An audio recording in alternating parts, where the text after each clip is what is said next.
Olá, boa noite. O BNews 19 horas está no ar.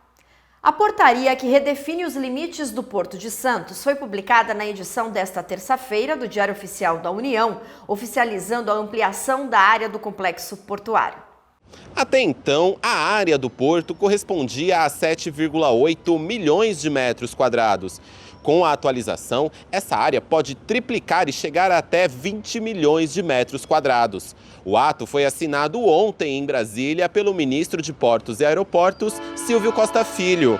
Com a incorporação das novas áreas, a autoridade portuária pretende expandir as operações do complexo portuário e fortalecer as atividades retroportuárias, ampliando a capacidade logística do porto. O porto do Itaqui abriu o ano batendo recordes em janeiro. O terminal maranhense movimentou mais de 2 milhões de toneladas de cargas, o volume mais alto para o mês em toda a história do porto. O resultado supera o antigo recorde que permanecia desde 2015 e fica 44,1% acima do desempenho de janeiro do ano passado. Dois setores sustentaram os números de janeiro. O de granéis líquidos ficou 53% acima da meta, com mais de 523 mil toneladas movimentadas em derivados de petróleo e operações de entreposto. E o agronegócio, que também ficou acima do esperado, mesmo em período de entre-safra. A movimentação de granéis sólidos superou a meta em 48%, com o escoamento de milho e soja e importação de fertilizantes para a próxima safra brasileira. Mudando de assunto, um pedido de vista adiou a votação de acordo com a União Europeia na representação brasileira no Parlasul. A representação brasileira no Parlamento do Mercosul analisou nesta terça-feira o relatório do Acordo de Livre Comércio entre o Bloco Sul-Americano e a União Europeia, assinado em janeiro. São 10 senadores e 27 deputados federais que integram o grupo que fez considerações sobre o parecer do deputado Arlindo Quinaglia, do PT de São Paulo, atual presidente da representação, que é um órgão do Congresso Nacional. Quando há um acordo internacional, qualquer acordo internacional, cabe ao Congresso aprovar ou rejeitar. Não cabe nenhuma alteração de conteúdo. Esporadicamente, raramente até, existe um negócio chamado cláusula interpretativa, mas o fato é que não pode alterar o conteúdo. O acordo prevê que ambos os blocos devem implementar um amplo compromisso de liberalização tarifária em setores industriais e agrícolas, eliminando ou reduzindo gradualmente tarifas de importação e exportação de diversos produtos e serviços. Uma vez aprovado, vai na próxima semana ir para plenário, na semana pós-carnaval. Mas existe uma possibilidade que alguém pode pedir vistas. E se isso acontece, nós vamos dar a vista e não vai alterar da gente, então, votar na semana que vem na comissão e votar na semana após o carnaval. Após a aprovação, o acordo tomará a forma de um projeto de decreto legislativo e será enviado para análise da Câmara e do Senado. A matéria determina que a União Europeia terá de eliminar ou reduzir tarifas de importação sobre uma série de bens, especialmente produtos agrícolas e agroindustriais. Algumas tarifas serão zeradas imediatamente, como a de carnes bovinas. Atualmente, a tarifa europeia é de 20%. Para beneficiar a União Europeia, mais de 90% dos bens europeus vendidos ao Brasil contarão com a redução de tributos sul-americanos a serem implementados em períodos que vão de 4 a 15 anos. Em relação ao setor automotivo, por exemplo, em sintonia com a transição energética, são 18 anos para carros elétricos e 25 anos para carros movidos a hidrogênio, além de 30 anos para novas tecnologias. O Brasil é hoje o país mais agroambiental do mundo. Ele preza manutenção, cada propriedade brasileira tem reservas florestais, proteção dos rios, das águas, nas cidades estão cada vez mais arborizadas, né? E a produção de veículo no Brasil está cada vez mais com etanol, menos álcool e mais elétrico entrando. Então o Brasil já tem esta posição de transição energética. O grosso da nossa energia brasileira é hidráulica, né? muito pouco de energia a carvão, né, e a lenha. A Europa, ao contrário, energia nuclear, energia, né, de outros poluentes que eles têm lá muito grande. Caso um dos blocos adote medidas que prejudiquem o acordo, a outra parte poderá buscar soluções e até suspender obrigações. Segundo o governo brasileiro, isso protegerá os exportadores. O país deixaria de arrecadar neste ano R$ 683 mil em impostos sobre produtos e serviços europeus, R$ 2,5 bilhões em 2027 e R$ 3,7 bilhões em 2028.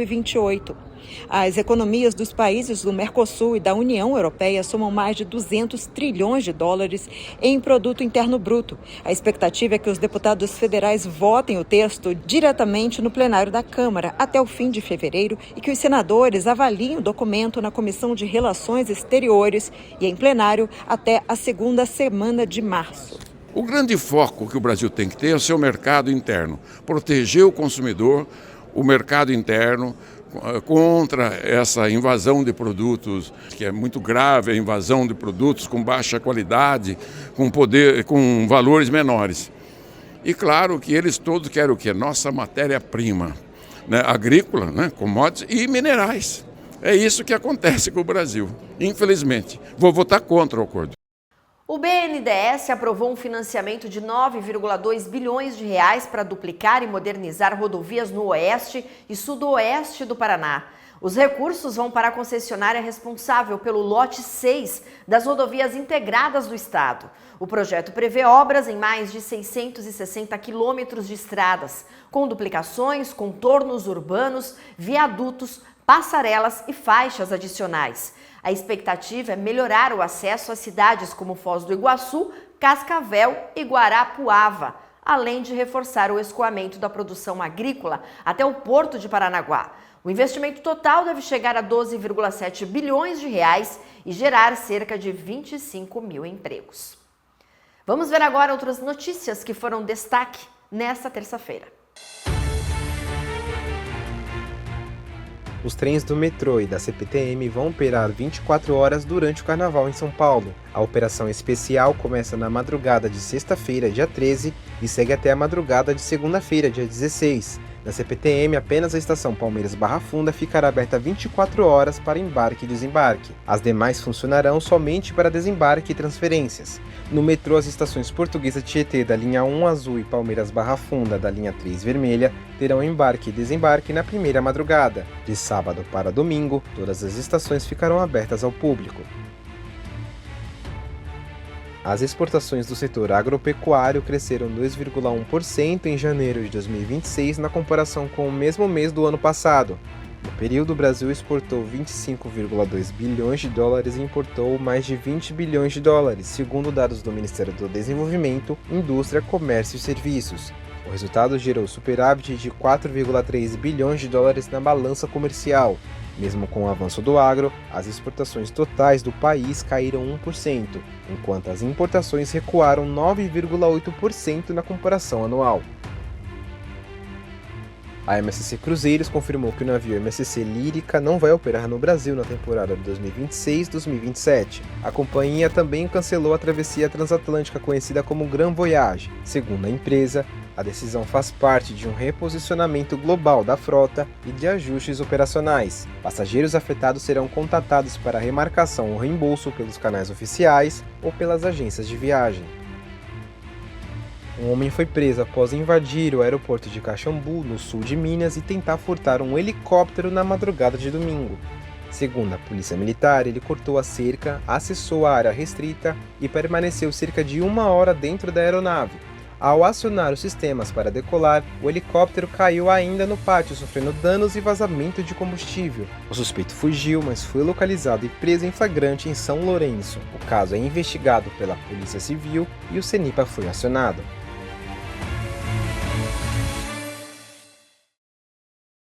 O Nordeste foi a região do país que mais cresceu no transporte aéreo doméstico na última década.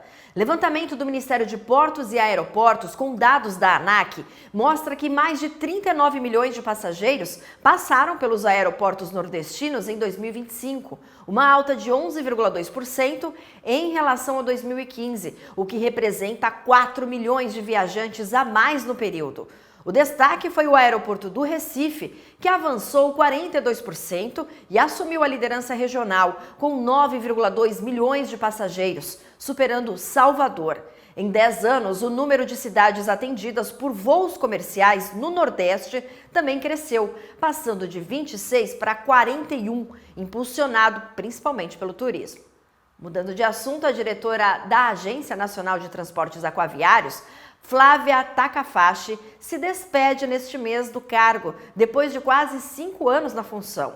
Primeira mulher a ocupar uma vaga na diretoria, ela deixa a agência com decisões importantes para o Porto de Santos e uma agenda marcada por diálogo, regulação técnica e avanços na participação feminina no setor.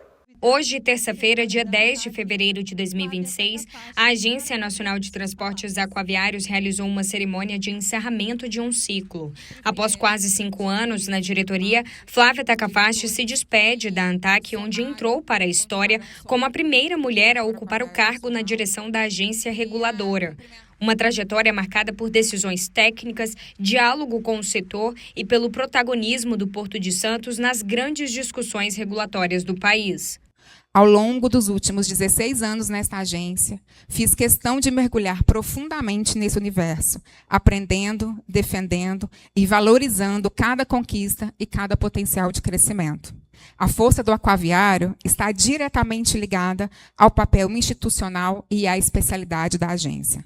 É por isso que sempre sustentei que cabe a nós ampliar o conhecimento sobre todos os segmentos regulados, portos, navegação, transporte passageiro, e assumir a responsabilidade de impulsionar seu crescimento de forma ordenada, sustentável e orgânica.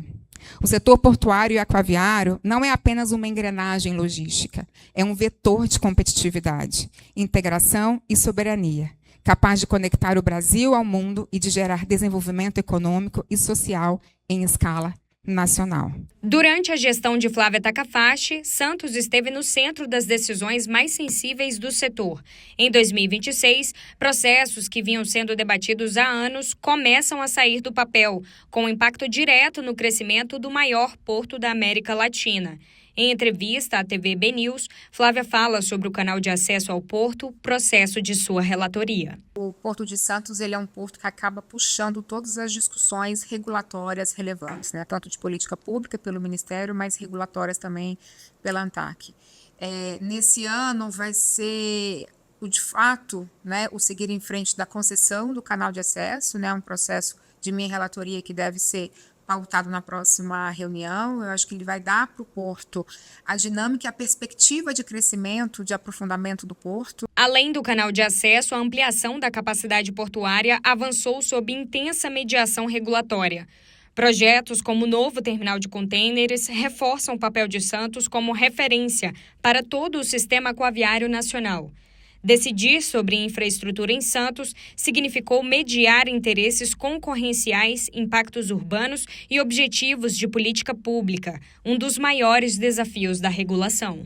Eu me lembro que no meu discurso de posse eu falei que a gente não faz uma regulação no papel. E, de fato, às vezes no papel a regulação cabe, mas eu só vou saber se ela de fato é eficiente se eu conversar, se eu entender quais são as necessidades do setor. Eu acho que isso também é um legado, o diálogo, e juntando com a técnica, eu acho que isso promove o fortalecimento do setor. Durante sua passagem pela ANTAQ, a agenda ambiental ganhou força. Sustentabilidade e governança passaram a integrar contratos, normas e instrumentos regulatórios, transformando boas práticas em vantagem competitiva no setor. Com 16 anos de trajetória no setor público, Flávia Takahashi deixa como marca uma regulação técnica, construída com diálogo e foco no longo prazo. Além do legado regulatório, Flávia Takahashi deixa um marco institucional. A criação do Comitê de Política de Gênero, que abriu espaço para discutir assédio, oportunidades e capacitação em um setor historicamente masculino. Eu chego com uma diretora técnica que, por acaso, era mulher, e eu falo isso no meu discurso de posse, né, que eu me sentia nesse lugar de representatividade por ter sido a primeira mulher a ocupar esse lugar, e acho que trago também esse debate para a mesa, porque naquele momento eu faço uma chamada às mulheres do setor: sentem-se à mesa, ocupem seus lugares, entendam que a gente consegue ocupar esses espaços. E de lá para cá, então quase 5 anos depois, eu vejo que de fato é possível encontrar cada vez mais mulheres, e acaba sendo um espaço de mais oportunidades, porque eu sempre digo que é dar oportunidade para quem tem de fato a contribuir, né? E é um setor muito específico, que está carente e necessário de bons profissionais, então aquele que tem capacidade, né, inclusive as mulheres são muito bem-vindas a ocupar esses espaços. E o comitê surgiu um pouco desse chamado. A pauta de gênero passou a integrar a agenda institucional da agenda, sem perder o foco técnico da regulação. De entender que, embora eu ocupasse esse lugar, algumas tinham mais dificuldades para estar, e algumas questões básicas eram levadas para o debate, como às vezes umas questões de assédio, questões de oportunidades, e a gente começa aqui dentro da agência, e eu tive uma ajuda muito forte dentro da agência, que foi a superintendente Cristina Castro, que assume a área de ESG e inovação, e a Mariana Pescatore, à época no Ministério como secretária executiva, com apoio do ministro. Então a gente conseguiu construir esse lugar para falar de assédio, e foi uma pauta que foi muito bem recebida, e também falar de capacitação, de falar de fortalecimento. A gente inaugura os números, né, mostra os números de participação de mulheres no setor, e sempre com esse olhar de trazer a eficiência do setor. Eu acho que engrandece todo mundo. A iniciativa buscou ampliar a participação feminina em cargos técnicos e de decisão. O critério de escolha por parte do governo não é esse, mas Flávia acredita na abertura de mais espaços femininos dentro do setor. A gente está falando de técnica, a gente está falando de diálogo, a gente está falando de cada vez mais pessoas capacitadas por um setor que impacta tanto a infraestrutura, e acho que deixo um pouco de contribuições nesse lugar.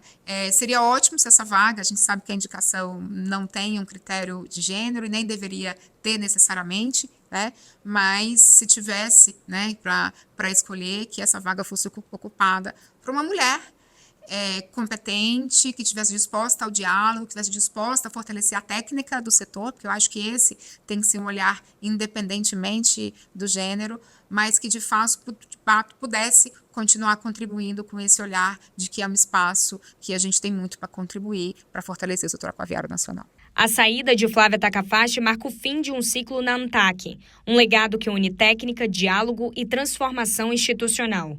Oficialmente, a saída ocorrerá dia 18, quando encerrará o mandato. Eu tenho o privilégio de encontrar pessoas que abriram os espaços para mim, e tenho o privilégio de, na medida do que eu posso, abrir espaço para outros, principalmente para outras, porque tem espaço para todo mundo. E, mais uma vez, agradeço ao colegiado, a esse colegiado que termina, mas também ao Eduardo Neri e ao Adalberto Torcas, que ficou um pouquinho comigo ainda, pela gentileza no trato, por tudo que vocês construíram, e principalmente agradeço as relações e a amizade que vai ficar daqui para frente, porque certamente nos encontraremos. Muito obrigada a todos e a vocês que estiveram aqui comigo hoje. O BNews 19 horas fica por aqui. Uma ótima noite para você. Voltamos a nos encontrar amanhã. Até lá.